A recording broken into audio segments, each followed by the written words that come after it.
Today we're going to be covering Summer Reader 201, which is an introductory level class, mostly aimed at staff members. We're not going to be getting into too much of the program setup today. It's going to mostly focus on the patron experience as well as what the general staff member would experience. We have a small class today. There are only 3 of you present, so because of that, any questions that you have, I'll be happy to answer. We can spend a lot of extra time focusing on the specific questions or needs that you guys have. Just so that you guys understand, our Summer Reader program is available to you for free via your state contract with Pennsylvania. Therefore, if you don't have a site already built for you, you can contact us at support@evantsolutions.com, and we'll get you all signed up for your Summer Reader site with no cost to your specific library branch. I want to call your attention before we begin anything else today to our website. You can go to evantsolutions.com. That's EVANCED, evantsolutions.com. And if you click on the support tab, it will take you right right here to our knowledge base. Our knowledge base has a lot of good articles and helpful tips for managing all of our softwares, our Events, our Room Reserve, but also our Summer Reader. If you scroll down to the Summer Reader area, you'll find a lot of documents that will help you. In specific, right now, I want to call your attention to training. If you click on Summer Reader Training, if you click on Videos, you'll see our 201 and 301 session are both available in video form. Our 201 session is what you're taking right now. If you click on that, there will be links to YouTube videos which will cover the exact same material that I'm covering this morning. If you have to leave earlier, if you have another staff member that you would like to see these videos, you don't have to wait for any other kind of training. You can just watch them on YouTube. They're substantially the same as what I'm going to cover this morning. Additionally, this morning's session will be recorded, and those links will be sent out to you later so you can request them if you want to see this specific training session. Additionally, if you want to either take another live session or have another staff member in your library sign up for a live session. And again, let me emphasize, the video sessions are just as good as the live sessions. They're going to cover the same material. There's no added benefit necessarily to taking a live session. But if that's something that's important to you, that you want to be there for a live session, that's fine. You can click on our calendar. Right now, this is set to this is linking to our Australian calendar, which is something I was doing on here before. I'm going to open this in a different browser.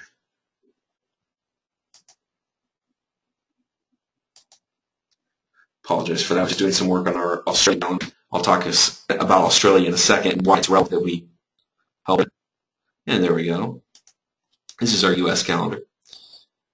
You'll see we have a Summer Reader session available the 23rd, which will be, again, a 201. And we also have a 301 for Summer Reader on the 27th. And then on the 18th, we have a block of time in which you can sign up and get live tech support. If you want to talk to a trainer just like this over GoToMeeting, you can do that as well.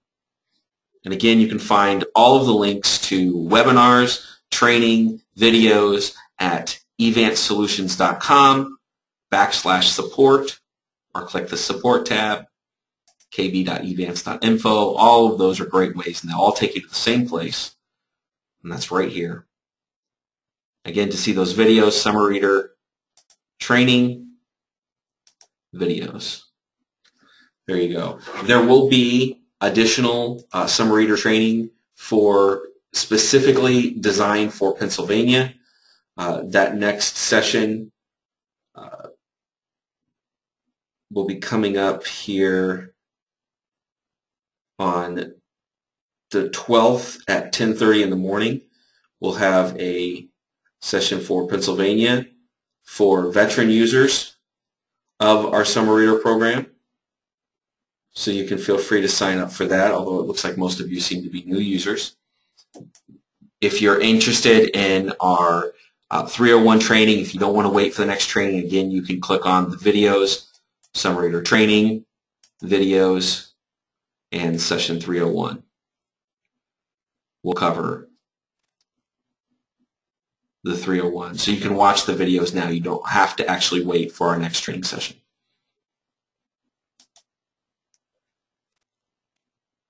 Also, at evansolutions.com/support, you can click Ask a Question, and that will take you to a form that you can fill out to submit any questions to support. You can send emails directly to support@evansolutions.com. I'm one of the techs. Again, my name is Nate. If you want to, you can address your questions specifically to me. We have a small support team. There's 5 or 6 of us that answer the questions. We're working from 8 to 5 Eastern time. We're located in Indianapolis, Indiana, so we're in the same time zone as you guys. However, I personally do support for Australia at night. That means that I'm on from 9 to 11 p.m. Eastern. So if you have a question after hours, or if you submit your question late in the day, after 5 o'clock, you will actually get an answer back that night as often as possible. So if you have any kind of urgent problem, if you want to leave an email and say, hey, please call me tonight, I'll actually be working at night, and I'll be able to help deal with any questions that you may have. And so that's available again from 9 to 11 Eastern. We want to offer you as much support as possible in helping you build as absolutely the perfect summer reader program for your library and for your for your patrons. Excuse me. We're passionate about reading here at Evans. We're passionate about getting young people, adults, teens, everybody involved in reading, and we believe in our summer reader program. One of the things that we're going to learn today is that in our summer reader program, everything is customizable. That's sort of the key word to summer reader. It doesn't have to be complicated, but it can be complicated if you want it to be. Because of that, we are committed to offering you the best support possible. Any questions you have, just send them off to support. We like to deal with email as much as possible at support because of the nature of the kinds of questions that we're answering. It tends to lend itself a lot better to talking about over email. It can be difficult to discuss a URL over the phone. Yeah, go to http:// you know what I mean? That can be a little overwhelming to deal with over the phone. However, we will definitely call you if you call us, if you write us and say, hey, give us a call. We'll be happy to call and talk about it over the phone with you when that's necessary. But as much as possible, we like to handle it over email. It tends to lend itself to better communication, believe it or not. We want to try to get you help as much as possible. So far this year, our response times are running real good, typically less than an hour, and our goal is to answer all support questions within a day, although currently we're running much faster than that. So you can expect help very quickly when you contact support. We get the questions and we get on answering them as fast as possible. We want to get you guys up and going and your programs running smoothly. All right, so let's take a look, if you will, at our patron homepage. This is what a patron page looks like. Here's a good example. Our summer reader program is called Summer Reader. It is not just for the summer. You can run reading programs anytime during the year, the fall, the winter, the spring. Your page does not expire come September. You have access to it all year round, and you can run any kind of reading programs you want during the year. We call it Summer Reader simply because the vast majority of libraries only run summer reading programs, although we do have some that run really nifty programs all year. And we encourage you to do that, and our support is available all year as well. As we begin, we're going to spend some time right now just looking at this page, trying to understand what does a patron experience when they come to your summer reader program. It's important to us that the patron and the staff level experience be smooth and easy as possible. We don't want patrons to have to deal with things that are really cumbersome and complicated, obviously, because people just won't do it. And we don't want your lower level staff people to need, a master's degree in advanced computer science to be able to run a summer reading program. There are things that are complicated on the administrative end in terms of the setup. Again, they don't have to be complicated, but because everything is customizable, if you choose to make really specific custom changes to the fonts and the styles and the what words are down to what words are written on the buttons and where the buttons are located on the page, you can change all the details. Doing some of that can be complicated, however. But again, you don't have to. It doesn't have to be complicated. It can be very simple. So a lot of that we'll cover in the next class, in the 301 class, which will also be offered specifically for Pennsylvania. So as we begin, you see that we have some nifty stylings here. We call these templates. Templates refer to not just the graphic that appears here in the middle of the page, but also to all the words that appear on the page. Right now, these are CSLP graphics, which stands for Collaborative Summer Literacy Program. If your library is a CSLP member, you'll have access to these graphics. This summer, you'll see there's a children's, and then this is a teen graphic. Then this is the grown-ups graphic that appears. At Evanston, we also have our own custom graphics. These are our new templates for 2012. Very fashionable. There's 3 of them. We also have some holdover templates from 2011. The CSLP graphics, they expire. Your page does not expire, but the graphic expires at the end of the summer. Our graphics never expire. You can use them at any time. So these are the 3 new ones we have for this year. These are our older graphics for 2011. And you can choose from many of these graphics. They come pre-installed on your site. So you can see we have a fall graphic and a winter graphic as well. So you can also create your own custom graphics if you are web savvy and interested in doing so. You can create them and apply them to your site. Many libraries do that. And again, we'll cover how to apply graphics and change all these templates more in the 301 session.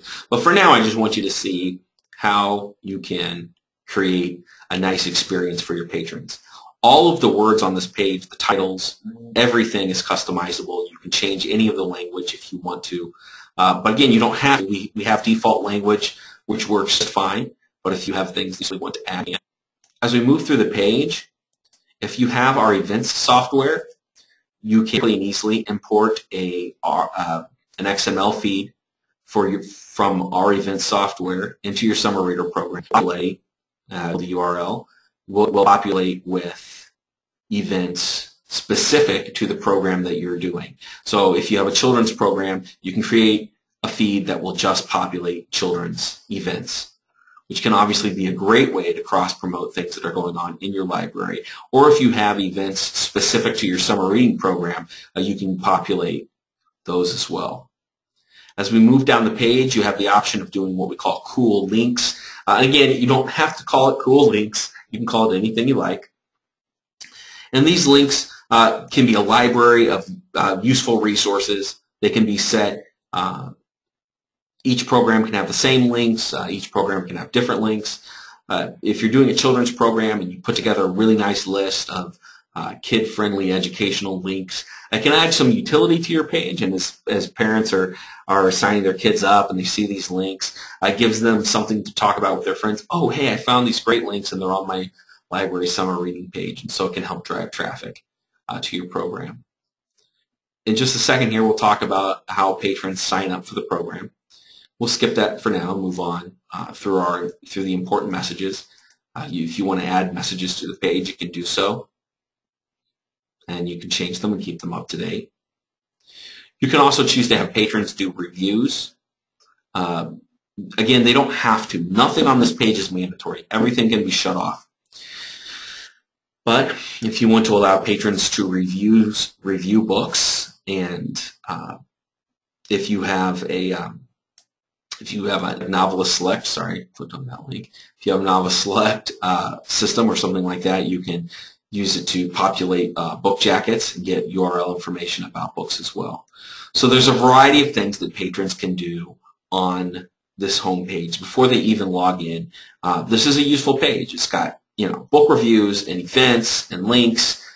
There's reasons to come here rather than just logging and keeping track of what books you read this summer. Again, you don't have to do all of this, but it is there and it's available. And it's really, most of the things on this page are not very difficult to set up. So if you want these features, there are things that are there for your patrons. Let me stop real quick before we deal with patron logging. Do you guys have any questions? Is there anything I can answer for you? Anything that's unclear as we get started? You can just type in the chat box there if you have any questions that you'd like to ask.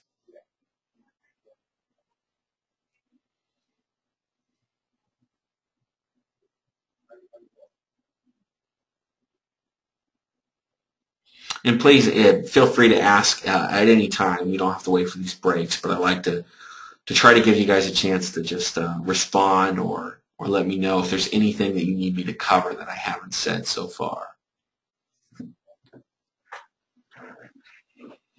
All right, well, if we don't have any questions, we'll move on and talk about the logging process for a patron. How does a patron sign up for our program? How do they log and keep track of what they read? Patron logging is something that, again, is optional. Everything in this program is optional. Let's say you've been running a summer reader program in your library for a number of years and you've been doing it by hand, and patrons have come in and they talk to the librarian and they tell them what books they read. And that's a system that you want to maintain and keep. You can do that in our system. You don't have to allow patrons to do things online. If you want to merely use our summer reader program as a way of keeping track internally of what's happening, of keeping record keeping and keeping excuse me, most of the patron activity live one-on-one between patrons and librarians, that's perfectly fine. The system allows for that. However, if you want to allow patrons to sign up and to log, and by log I just mean keep track of what they've read.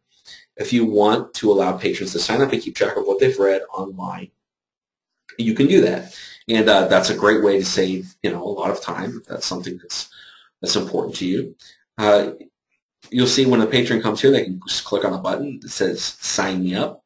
The button can say anything you want it to. If you wanted it to say, Red Carrot Backpack, it could say Red Carrot Backpack. I don't know why you'd want that, but if you did, if you were using code, you could feel free to put any kind of language on the buttons that you want. In this case, I think Sign Me Up does the trick, makes it pretty clear. So if a patron clicks Sign Me Up, they're taken to a registration page. Everything on the registration page is customizable. You can change what fields are present, what fields are required. You don't have to use these fields and these choices.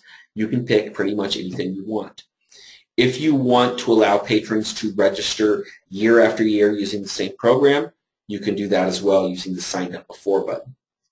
In this case, we're going to register a new patron for the program, and we will register, let me see, I'm trying to think of a good one. My mind just drew a blank. I suddenly can't think of any fictional character. That's really embarrassing. All right, we're going to register Mr. Huck Finn. I try to stay more contemporary than that most of the time. We'll have a username for him of Hucky, and his password will be River.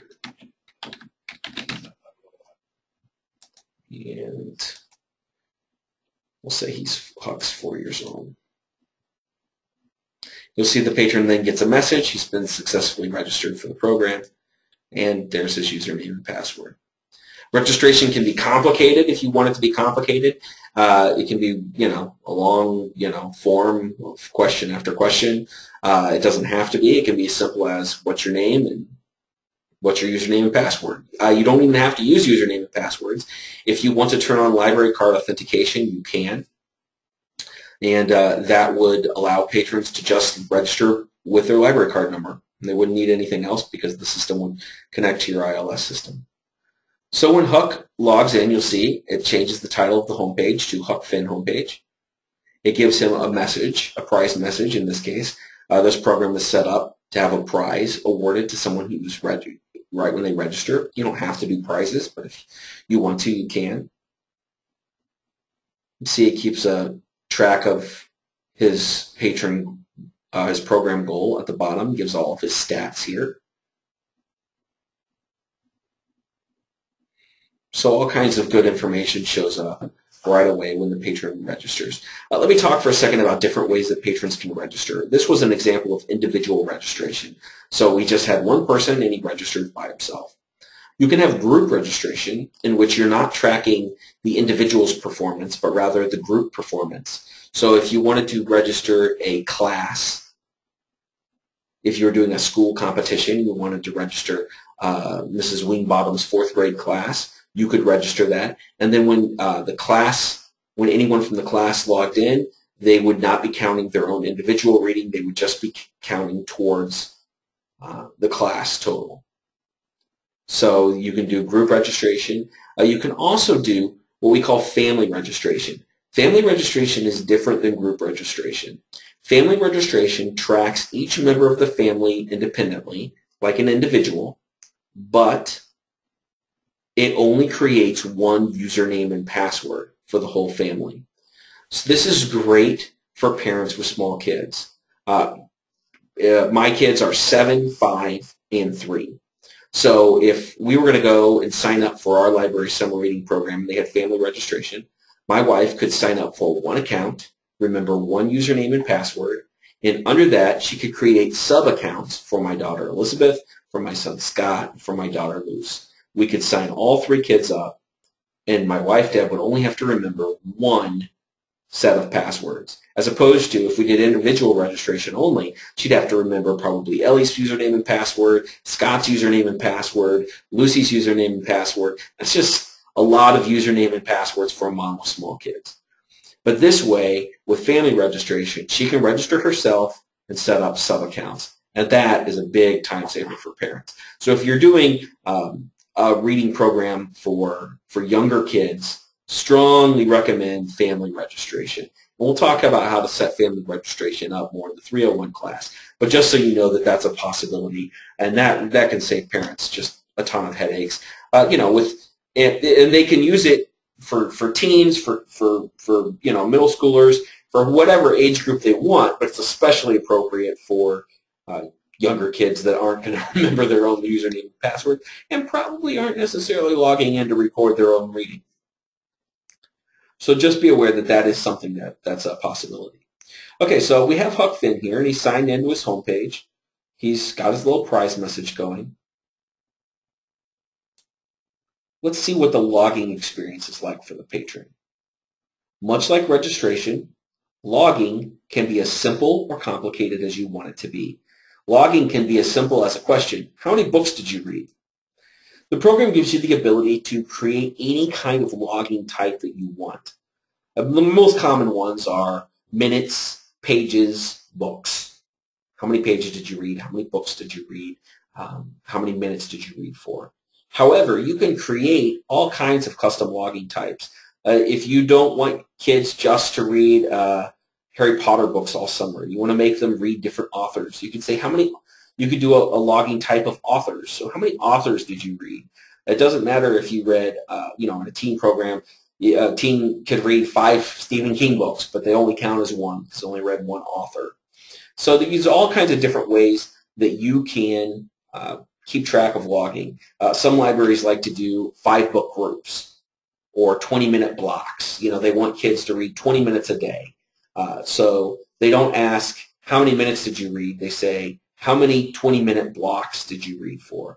Or maybe the program is, read something today. We don't care how much you read, but we want you to read something. So your logging type could be days. Did you read today? You can have really complicated logging fields asking for titles and authors and favorite characters, and you can do really long or really simple. You can tie book reviews into the logging so that it's not enough just to say, yes, I read the book, but you actually have to interact with the book. If you want to, you can have those reviews, give the patron the option to make those reviews public. We saw those on the front page already. Let's see what the logging type is like. In this case, Huck Finn read for 2 hours. The book he read was Tom Sawyer. Is that right? I think I'm spelling that right. That doesn't look right. Is that better, Tom Sawyer? That's going to bother me the rest of the day. I can't believe I can't remember how to spell Tom Sawyer. I think that's correct. So he's going to give a review. He's going to say, Rascal Tom.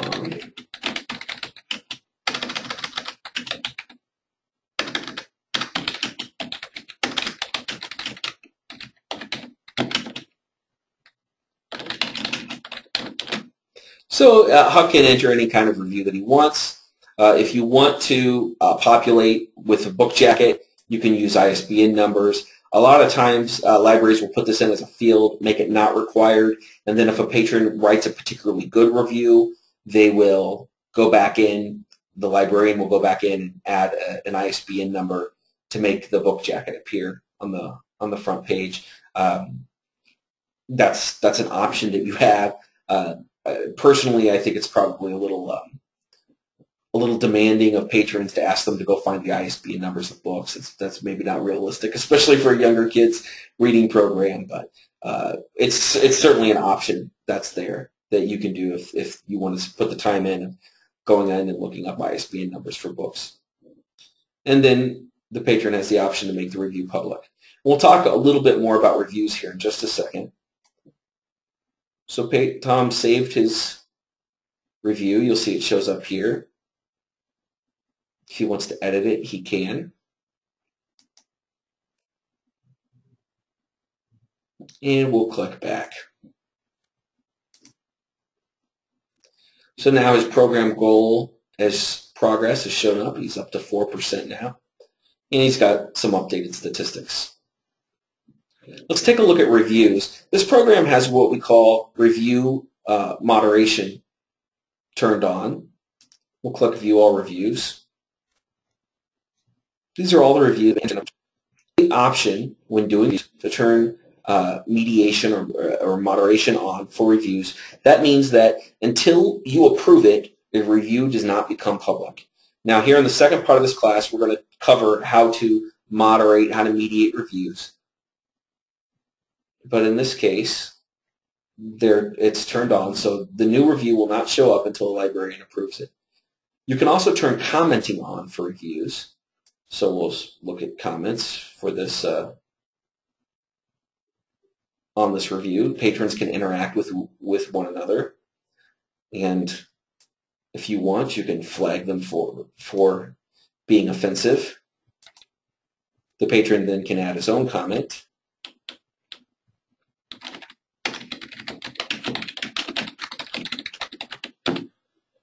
Huck Finn has opinions about rabbits, and his comment has been submitted. I strongly recommend for programs involving younger readers to turn mediation, comment moderation on, and review moderation on. Again, you don't have to have them at all. You can turn them off completely for your program. But especially for programs involving younger readers, it's always best to pre-screen the comments and reviews that people post. It only takes one rascal to really ruin the reading experience for everyone else. So we'll cover in just about 2 minutes here how to control the reviews and the comments that patrons do. So that's the basic overview of the patron experience. Before we move on to the staff side experience, does anyone have any questions? Is there anything I can cover for you?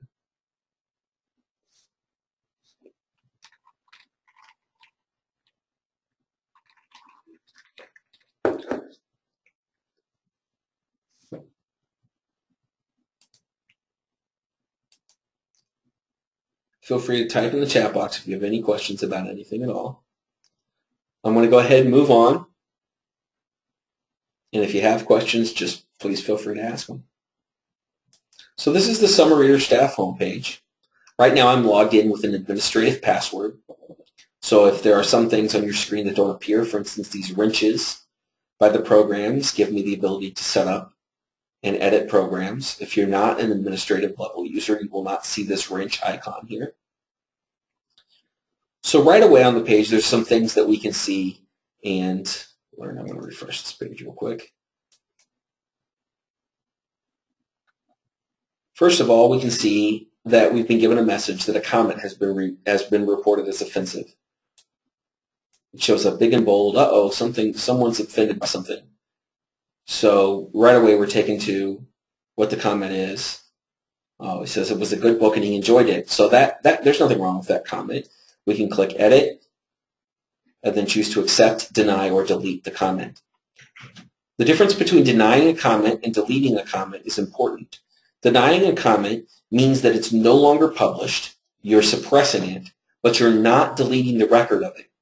Deleting it eliminates it completely from the system. I always recommend not deleting comments unless they're just complete spam, if they're just, some kid typed in a bunch of letters. But especially if comments are offensive, it's a good idea to deny them, to keep them off the homepage, but to keep a record of them in case you have a repeated problem with the same patron and you need to ban them from the program or you need to take other action, especially if a comment would ever be threatening or troublesome and that you need to get the law involved. If you really deny the comment, the record of the comment is there and you can have it. Not trying to scare anybody, but anything's possible. You never know what people will do. So if you're going to have comments, and if anyone's ever flagged for offensive, choose accept or deny rather than delete. And you'll see now the system's been said there's no offensive comments. Heading back to this page, if someone comes in and says, hey, I registered for a program, can you find my record? You can look them up by first or last name. In this case, we're going to look up Huck. He says, hey, I registered, can you help me? And then we found Huck Finn's record. We click on the little guy icon. We can take a look at his sign-up information, edit it, change it, give him a new password if he requests it. We can log books for him if he comes in and says, hey, I want to read books. Again, real easy to use from a staff member. All you got to do is type in the name, select the person, and you can log their book review or edit their book review if you need to. This little icon down here shows how to edit. If you remember, Huck had won a prize. We can click on the prize icon, and you'll see prize eligibility, 1. He's won a registration prize. We can click 1, and we can award him the prize. So if he gets a pencil top eraser or something for having registered for the program or a bookmark, the program will keep track of that. And then if he comes in the next time and says, hey, I want a prize, you can look at the prize eligibility, 0, 0. No, Huck, you rascal, you already got that prize. So the program allows for very easy maintenance of prizes. If there's prizes related to logging, like I think this program, if you were to read up to 5 books, you would have a logging prize. It will keep track of it automatically and award prizes based on the parameters that you set up, which we'll cover in the, in the 301 program.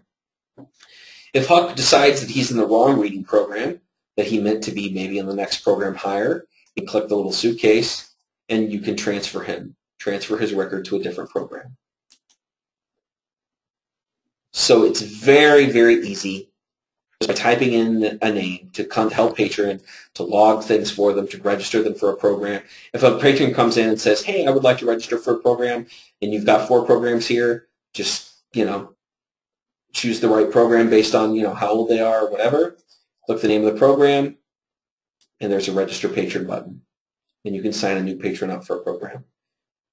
So from the staff perspective, very easy to maintain and register. Just click on the name of the program, register the patron. Or to help a patron, just type in their name or their library card or whatever criteria you are using to find them. Search for them very quickly and easily. You can manage them. There's other information here that shows up on this home page at a glance. How many registrants you've had in the last 30 days, how many total, quantity of books or hours, whatever your logging quantities are, as well as the total. Now, when you come over here to reviews, this is one of the things that I wanted to look at. We talked about moderating reviews. Is it complicated? Does it take a long time? The good news is, nope, it doesn't take a long time. You very quickly, at a glance, can see how many reviews you have outstanding. So we'll click on this. And there's Huck Finn's review. I can see it, I can read it, and I can choose to accept or deny it. So what happens if you show up and there's like 11 or 12 reviews pending, or 20 or 30? Does it take a long time? Not at all. In this glance, you get a quick look at all the reviews. You can read them quickly. You can choose to accept them or deny them in bulk. You can choose to accept some, deny others. If there's a spam one, you want to delete it. And then you can just click accept or deny. And the program will automatically accept or deny them. Let's say there's a really good review on here. You really would like to move it to the front page. You could click on this, the little scroll button. You could slightly edit it if you needed to. Like, let's say there was a really nice review, but it had a slight misspelling and you wanted to fix it. And then add an ISBN number or catalog information to make sure that the book jacket showed up because you wanted to promote it. You could do that. So very easily, you can do maintenance on reviews. And the same thing happens for comments. These programs don't have mediated comments turned on, so there's no pending. There's no little pending information there. But the comments reviews work in the exact same way.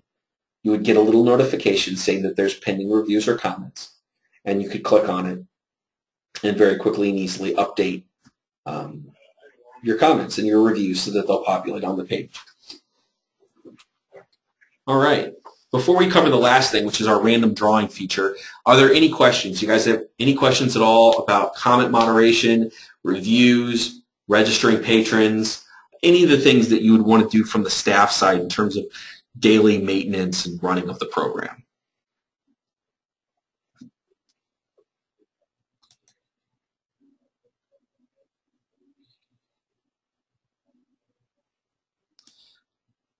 Well, if you have questions, please, again, feel free to ask them. The last thing I'm going to cover is the random drawing button. If you've ever had to chop up little pieces of paper and throw them in a sombrero, or have people fill out little slips of paper and throw them in a big box to do random drawings, you'll be pleased to know the random drawing feature on this program is much, much easier and less time-consuming than that. You can click on random drawing. Random drawings can be done program-wide or for all of your programs at once. You can save random drawings. Just type in a name, my random drawing, and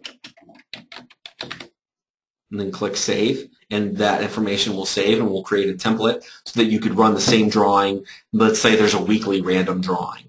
You could enter that information, save it, and run the same drawing week after week without having to go through all the rigmarole of setting everything up. So as we move through the random drawing fields, we can create a number of winners, choose to include previous winners or not, choose whether we're going to do prizes for individuals or groups. We can choose gender if we want to have boys prizes and girls prizes. We can choose an age range to include, other classifications based on the custom sign-up criteria that we've set. We can create logging filters, minimums, maximums. We can run it by a series of dates, like a random drawing for yesterday, a random drawing for last week. We can choose to weigh the drawing, one chance for every person, or one chance for every 3 books they've read, or so that the more you read, the better chance you have. You can choose to do drawings by reviews. Let's say you don't want to have reviews be mandatory, but you want to incentivize them. So patrons don't have to review books, but you want them to. So maybe you do a prize based on how many book reviews people have entered. There's all kinds of different ways you can set up your random drawings to meet your specific needs. In this case, we'll do a simple one. We'll try draw names. And the program's thinking. On this particular sample database, I always, oops, I just want a maximum of 1. I should have made that 0. This particular database that I use for the sample program sometimes has trouble with random drawings because it's a little bit of a goofy database. In this case, I entered in a maximum, and it's going to the wrong maximum. The program is going to think for about a half an hour about this random drawing, which always happens to me.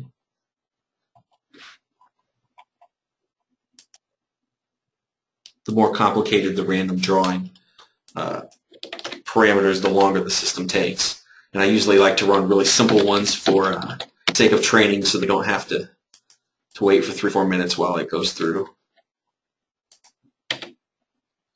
Here we go. We'll try this one. Hopefully the program isn't so busy thinking now that it's not going to just draw a name really quickly for me.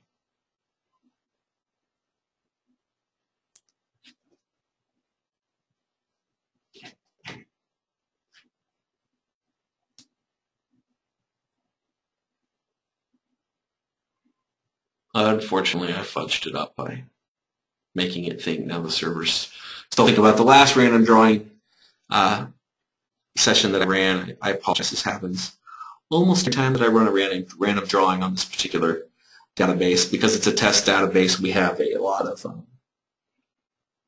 goofy, unusual patron records because we've entered in with fake library cards and everything else. So our sample database is a little goofy. Well, eventually the program will come back with a result and give us a prize winner for the random drawing. We'll let it run. In the meantime, I'll answer any other questions you guys have, and hopefully in a minute or two here, it'll come back with a result for us.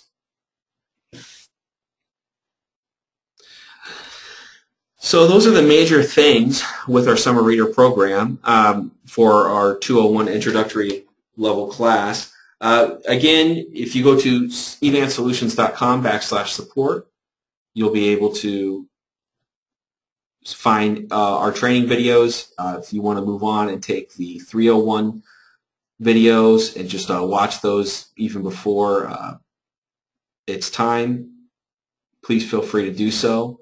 There's no need to wait. We will be having another training coming up on Thursday morning at 10:30, so I encourage you to sign up for that for the next of the Summer Reader training sessions. And I'm happy to answer any questions that you may have. Some of you indicated that you had some questions beforehand. I'm happy to cover them. If there's anything at all I can answer for you, yeah, now's the time.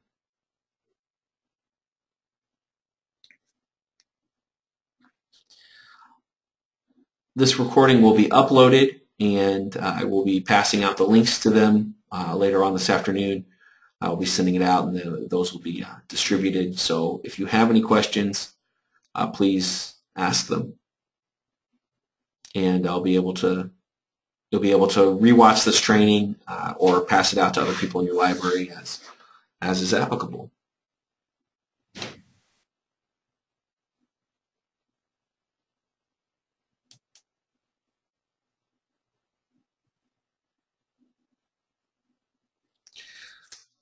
Okay, well, I want to thank you guys very much for your time. If there aren't any questions, I'm going to wrap up here. I will end by, again, taking you to evansolutions.com/support. Again, don't forget about the Ask a Question function. You can ask any question at support@evansolutions.com. You can find the videos at training, videos, And then Summary Reader 201 is what we covered today, and Summary Reader 301. It will be the next session in line, and you can feel free to sign up for that at any time.